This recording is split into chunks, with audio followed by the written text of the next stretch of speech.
Hello, good morning, friends. Today, yet again, I am back with one of the requests, mostly demanded by most of the viewers, my students, my clients, I think followers, to make a video on topic of delayed marriage. What are the possibilities, or I think what are the reasons? Looking at the chart, you can figure it out. Either the marriage is extremely going to be delayed, or you can say there is no marriage or a troubled marriage in life, or a person should be having a late marriage in life. Look, there are multiple factors, I think, regarding this I would like to say, but today I'll speak up on the step by step points. Okay, there are a lot of factors when you look at the chart from the perspective of marriage. Okay, the very first thing you need to look in the chart is the first thing you need to look in the chart is the placement of Mars, Mangal dosha. Nowadays, Mangal dosha is becoming a big trouble. I think big reason for I think not getting the suitable matches, because Mars is a planet which is not I think uh, you can say very compatible with the institution of marriage. So the Manglik dosha, basically a lot of people say that Manglik should marry to a Manglik, and they assure you that marriage will be fruitful, will be harmonious. But this is not the complete truth. Yes, a person who has a Mars placed in some houses, like let's say Mars placed in the first house, no matter you are born in any ascendant.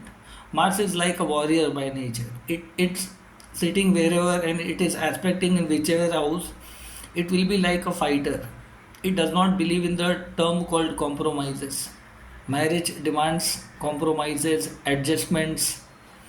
So basically, marriage is not technically the domain of planet Mars. Some people will sugarcoat lot of things and lot of things, but I'll be speaking very blunt. Mars is a very impatient planet. I'll not say that Mars is not a brainy planet. Mars is like a kinetic energy, a force, a driving to it. So Mars sitting in the first house, second house. Second house basically in I think North Indian style. Basically, people who are from the northern part of India, they don't consider Mars in the second house as a Manglik, but I consider the South Indian perspective also. Yes, Mars in the second house can also be a big trouble for I think getting married in your life. Technically, second house happens to be the eighth house from your seventh house of spouse. Okay, so here the person is also Manglik here also, the second house. Then the fourth house. Fourth house is the heart, emotions, love, care, nourishment. So whenever the Mars will be here, the person will be extremely very stubborn in mind, stubborn by heart. Somewhere their mother will be very stubborn, or their upbringing will be like a military soldier or something like that. Person may be very they will be resisting any kind of change in the atmosphere of the house. So technically, the Mars sitting in the fourth house, putting aspect in the seventh house, again will put up fiery energy in the seventh. So these people also find very difficulties, I think, in getting family life, married life, because Mars is again not a family planet. So fourth house is again a big reason in anybody's chart of becoming trouble in the married life. Seventh house, naturally everybody sees that seventh house demands mutual understanding, companionship, compromises. Mars is the planet of competition. So Mars will impose lot of things. How to Mars does not has diplomatic skills. Mars does not gives you that. And seventh house Venus features which demands talking, keeping both the sides in mind, mutual understanding, somewhat sacrifice, adjustment. These are not the nature of Mars. So Mars in the seventh house is nowadays I am watching in lot many chart, people are trying to literally create a battleground with the spouse or somebody. These people are not interested in something listening which are not into their compatible parameters. So seventh house is again a problematic zone for people getting marriage. Okay. Then eighth house. Eighth house is again a problematic zone for Mars in terms of longevity of spouse or self for both. I'll not say that everybody having Mars in the eighth, but eighth house is the house of in-laws. Ability to stand on with the spouse in the difficult times. Eighth house is a transformation. After you get marriage, you are not only connected to your own family, whether you are a girl, you are a boy or a girl, you are a man or a woman, you have to collaborate with the other side of the family. And whenever the Mars in the eighth house, the person may be very infamous or unpopular in the in-laws' eyes. In a girl's chat, this is a big problematic scenario. How to adjust in the in-laws family? The people are very problematic. Their in-laws family may be very stubborn or maybe very harsh speaker or may not be taking things into a good manner, and this can be threatful to lot of a female and in fact male also. May put you into litigation, or sometime spouse might kill you or you may kill the spouse. That kind of challenges might arouse in the life. So again, eighth house is not a very compatible house. Then the final house where Mars becomes a troublemaker is basically the 12th house. This is the most frustrating house for Mars to sit here. In anybody's chart, if Mars is the seventh lord sitting in the 12th house, like this can happen in Taurus ascendant where Mars is itself the lord of 12th, but even I have seen in lot of Taurus ascendant people also, Mars in the 12th house is a big problematic. More than one marriage, extramarital affair, people are not compatible with their spouse, people are not able to let go. 12th house demands sacrifices, no matter what. And Mars is not an ideal planet for the 12th house. It will make you end in litigation, separation, or will spouse will be careless in your life. After a certain sacrifices, you will feel that you are sparing your spouse for lot many things, but spouse is very immature or inactive in life for lot many reasons. So 12th house placement of Mars, sometimes you will come across a spouse who will be inactive in some either emotional activity, economical activity or physical activity. Something will be lacking there because 12th house is something house of loss and Mars is completely disaster in the 12th house. So these are the first reason I have told with regard to the delay marriage if Mars is placed. No matter, I am not specifying here any signs here, but these are the first condition. Especially a person is a manglik, the first thing. Now after the the second term basically comes in a man and a woman's chart is to look at the significator of husband and wife. In a man's chart, Venus is a significator of spouse. That needs to be seen very carefully in the birth chart. And in a man's chart, Venus is a significator. In a female's chart, in a girl's chart, Jupiter is the significator of husband. What kind of husband, his upbringing will be, his financial background, his education background, his family background. Like Venus will speak about the complete background of your spouse. What kind of upbringing she might have got, what kind of family she is coming from, whether she'll be working lady or not, will be tolerant or not, adjustable or not. Lot many things are seen, okay, in a man's chart from the Venus point of view. In a similar way, Jupiter is the significator of husband. So after looking the planet Mars, we need to see the placement of Jupiter Venus. And Jupiter Venus is, if any one of them is combust, either Jupiter is combust or either Venus is combust. This is a problematic scenario. No matter where they are sitting, combust planets are a big troublemaker in married life. That shows that in a previous life, in a man's chart, let's say Venus is combust, you might have disrespected woman, or you might have treated her in a bad way, you might have shouted a lot on her, or you might have not treated her well. So Venus will come up in a combust form. In a similar way, if a girl has a Jupiter, I think combust, she might have betrayed her father or misbehaved with the father, guru, teacher, family, or husband, or somebody like that. So Jupiter is an institution of planet. So somewhere you have, being a man, being a woman, you might have disobeyed the orders of the dharma or family, religion, community. So Jupiter is a planet of genetic ancestors. So in a girl's chart, Jupiter combust is a much more burden than a man having, I think, Venus combust. Okay, in the past life you might have been male, and being a male you might have done wrong things in married life. So in a female, basically you get a Jupiter combust. In some of the cases it may be, in some cases it may not be. So combust significator, 50% possibility of marriage is finished. Even if the marriage take place at a certain level, they will find it very difficult to adjust with each other. Either there will be financial challenges, either there will be fertility challenges, either there will be ideological differences, intercaste marriage or something, or some of the trouble will be there. So either Venus or Jupiter combust is the second level of trouble.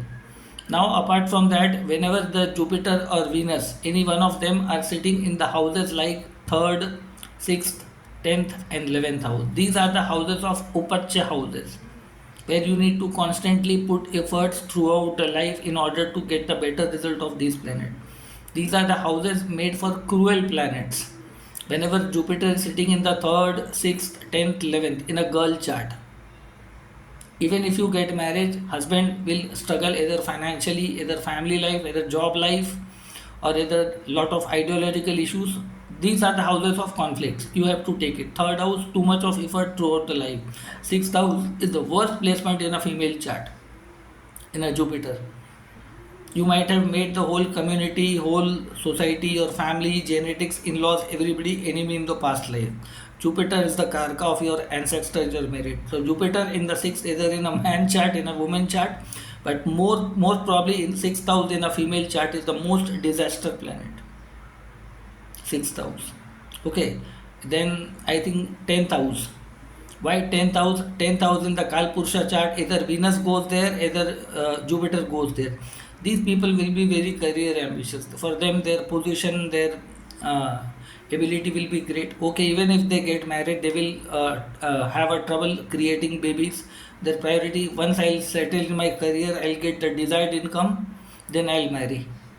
So they will have that sort of career mindset. Okay, they are very career oriented, or their priority will be to get economically, professionally settled than to get marriage. And in that order, sometimes either they will delay the marriage, and after a certain period they will not get suitable matches. Loyal husband, loyal wife, not spending time for each other, that sort of trouble might happen. Then finally 11th house. Why 11th house? Jupiter is the significator of the 11th house, and it is placed in the 11th house itself. Jupiter will not that bad, but Jupiter or Venus in the 11th house speaks that these people have a very large network, large circle. They can be businessman, they can be public figure, they can be somebody who is involved in a large network.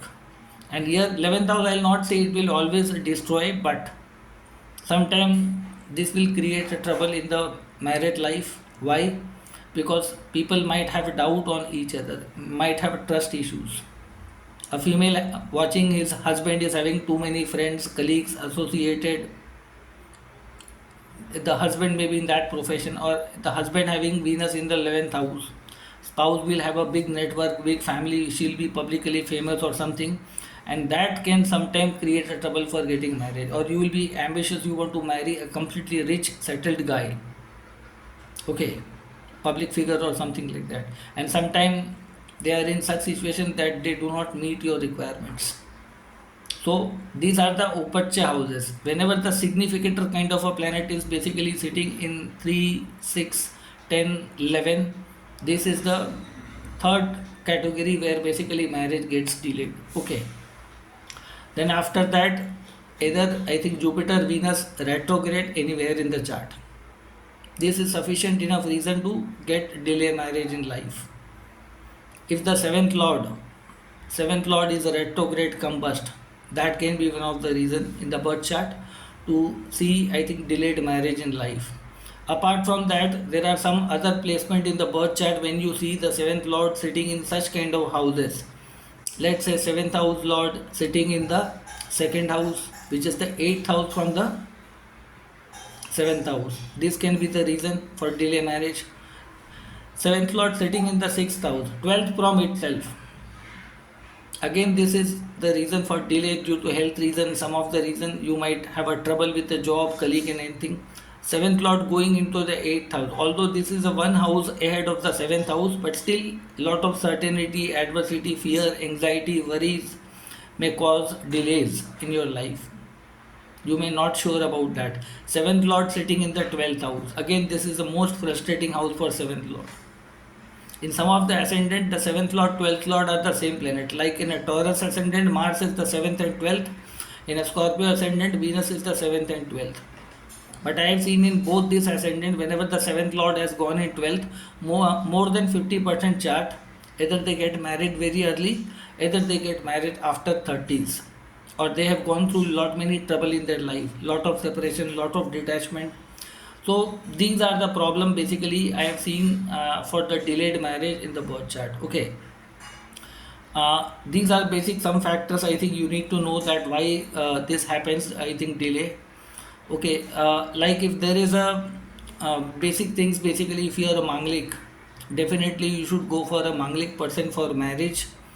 But this is not a very ideal condition. I have seen the people who are manglik and married to a manglik have also caused separation, detachment, something like that. And above all, we have forgotten one main important planet in the discussion. That is the planet Saturn. Loyalty, commitment, sustainability of married life, keeping promises, morality, ethics, taking responsibility. In a boy or girl's chart, whenever the Saturn is founded in the first house, second house, fourth house, fifth house, seventh house, eighth house, 10th house, 12th house, these are the houses where Saturn does not give very quick marriage. In some maybe exception if Jupiter, Venus is putting aspect or some other planet is joining. Nowadays Saturn is creating. Saturn inside the Kendra is also a big trouble for getting marriage. Saturn in the 7th, delay marriage. Possible Saturn in the first house, delay marriage. But in some signs it will be quick marriage also. But you cannot take this line as a verdict. But Saturn inside the Kendra means life is extremely hard. So Saturn in that area, and whenever the Saturn will be placed in the fifth house, it will put its third aspect on the seventh. This can be one of the reason. Saturn sitting in the 10th house, putting 10th aspect on the seventh. This can be the reason of I think getting married late. Saturn in the ascendant causing delays. If Saturn is your seventh lord, then also automatically it becomes delayed. Why exactly Saturn causes delays? If Saturn is putting aspect on Jupiter or Venus, Saturn is conjuncted Jupiter or Venus. If Saturn is retrograde, again this is an indication why. Retrograde planet is an indication like Jupiter retro, Venus retro, Mars retro, Saturn retro. Whenever any one of the among the four is a retro, or even let's say Mercury also, these 5 planets can only become retro. Retro planet indicates that you might have been not handling the portfolio related to that planet, which are essential part in a married life, like Mercury, improper communication, Venus, not taking care of your spouse. You might have done a lot of bad things with related to your spouse. Jupiter retro, genetic challenges. It will not be your alone's fault, but something coming from your family genetics. Curse of your ancestor. You might have treated your father-in-law in a bad way. You might have aborted lot many children. You might have given played role by a teacher, like father, mother, both are the children of the father. You might have not handled the responsibility of parent very well. You might have been cheating in your married life. You might have used violence in the married life. You might have tried to disrespect your spouse, not taking the responsibility on the financial front. Somebody saying that I am going to marry but not going to produce child before this many ages. When you try to put condition on destiny made script, if your destiny is showing that you are likely to get married within that age, but it has also given you free will, and you might have not accepted that, and you might have done something different. That may be a different reason in the coming from the past life. And nowadays the fertility issue is also causing a big reason for the married life. Sexual compatibility is also a big issue. I never appreciate Rahu Jupiter conjunction. If that is there, there are possibilities of delay marriage. Rahu Venus, possibility of delay marriage. Rahu Mars, Rahu Saturn, these are very troublesome combinations. Rahu Mercury also. Mars Venus is disaster in the birth chart. Mars Moon also in terms of I think money making is good, but not for marriage. So these are some basic features which I have I think mentioned on you.